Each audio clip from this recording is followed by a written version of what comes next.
Écoutons ensemble un extrait du discours du président Ousmane Sonko qui a fait peur à Emmanuel Macron, mais également qui a fait peur à la... Il ne s'agit pas d'échanger une domination contre une autre.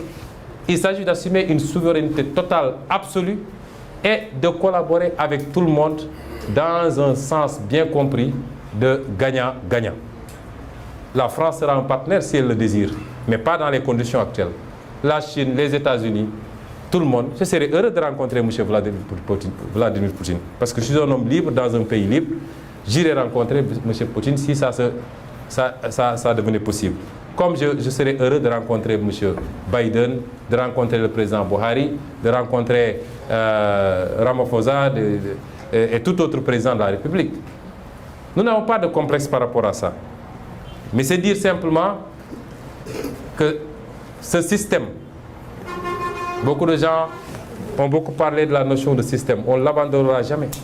Parce qu'un système, simplement, la définition la plus simple, c'est l'interaction d'un certain nombre d'éléments par rapport à des objectifs et par rapport à des intérêts.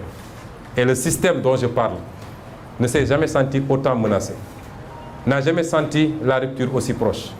Et parce que ailleurs en Afrique francophone, et je me permets de féliciter nos frères maliens, de leur dire qu'ils font notre fierté, de les encourager à rester dans ce siège, d'encourager le président Assimi Goïta, parce qu'il n'a pas perdu la face. C'est ceux qui voulaient l'humilier qui aujourd'hui sont obligés d'aller à Bamako manger du fognon. Donc il n'a pas à rougir. Et nous lui disons que nous l'encourageons et qu'il doit continuer à rester très proche de son peuple. Parce qu'en politique, il n'y a que cette réalité. Il faut faire de la politique pour son peuple. Qu'il ne se détourne jamais de cet objectif.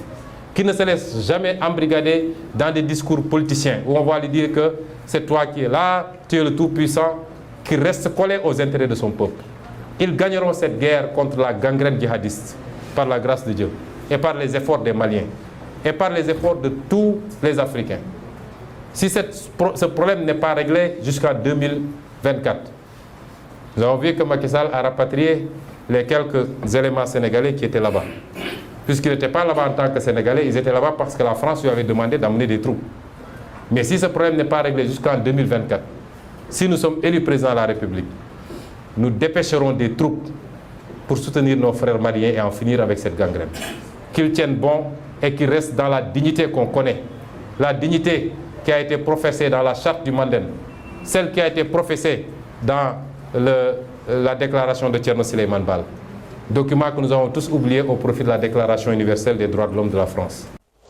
Voilà, comme vous avez l'habitude d'entendre, c'est le président Ousmane Sonko. Entre les deux peuples, que ce soit le peuple sénégalais et le peuple français, il n'y a pas de problème entre les deux. Juste que ce que nous réclamons, c'est des relations à égale dignité où chacun de nous va en tirer profit, mais pas ces types de relations où c'est seulement la France qui va en bénéficier. Donc voilà, nous sommes en termes de cette vidéo.